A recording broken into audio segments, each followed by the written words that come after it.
quick tutorial for you today. This one comes in from a member of the Convology community, and they wanted to learn more about how to create multiple navigations depending on whether or not somebody is logged in or owns a course, or basically the ability to show different menus to different people based on different criteria. So for that, we're going to use conditional display and our menu inside of our template.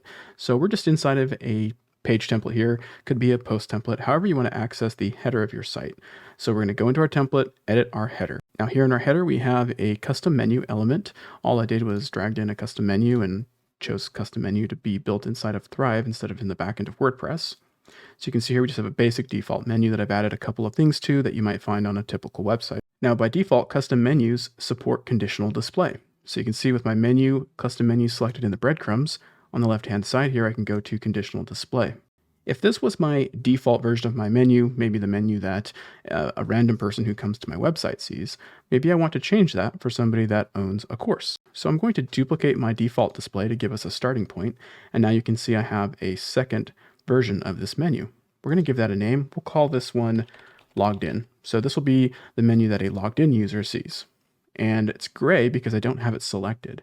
I can swap between them like this, and you can see over here on the right-hand side above our menu how I have default display and logged in. They're currently identical. So let's select our login menu and let's make some changes. Maybe instead of about, we want this to say dashboard, and maybe instead of tutorials, we want this to say log out. Okay. So with our changes made to our menu now, let's go ahead and go back to custom menu in the breadcrumbs, and you can see I now swap between the two different versions of our navigation. Super, super easy, right? Now we have to determine how these menus are seen. Our default menu, that's going to be seen no matter what. Our now special logged in menu, we're going to click this little slider thing that has, I don't know what this is called. It's basically this icon right here, and you click on that and you can choose to display this content, right? If you use this drop down, you can display or hide it. Let's close this real quick.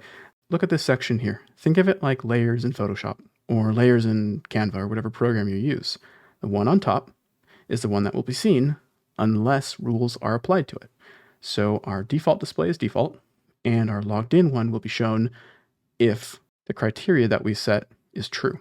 So we can say display this content if the user is logged in. And that's all there is to that one. So we'll click Save Conditions. Now let's go ahead and duplicate this again.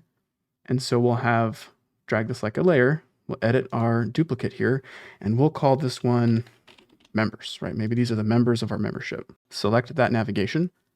Let's come over here, and maybe instead of contact, I don't know, we'll make a change here and say community access. I don't know, come up with whatever you want that to say. So now let's select our custom menu inside of our breadcrumbs, and we can swap between them again. You can see I have our logged in and our default and our members. So now for our members, we can click this little slider thing again, and we can display this content when the user is logged in and when the user has access to Thrive Apprentice products, my awesome membership. Technically, I probably could have just done the first one. The user has access to the product because they have to be logged in for it to know that, but this is good too. So with those conditions set, we can click Save Conditions. And now I have 3 different versions of my navigation that are seen only when the criteria are true.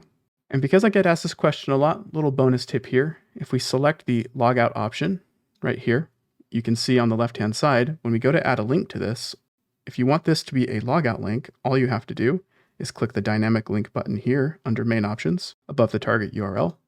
Click the dynamic link option, choose site, and then choose logout. And this is one people often miss. Redirect after successful logout.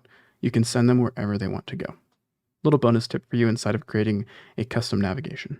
I hope that tutorial was helpful and helps you create some pretty awesome custom navigations and different navigations for different users based on what they have access to in their current logged in or logged out state. If you found this tutorial helpful and you'd like more about Thrive Suite and the type of tech stack that I use, feel free to follow the channel. There's plenty more to come.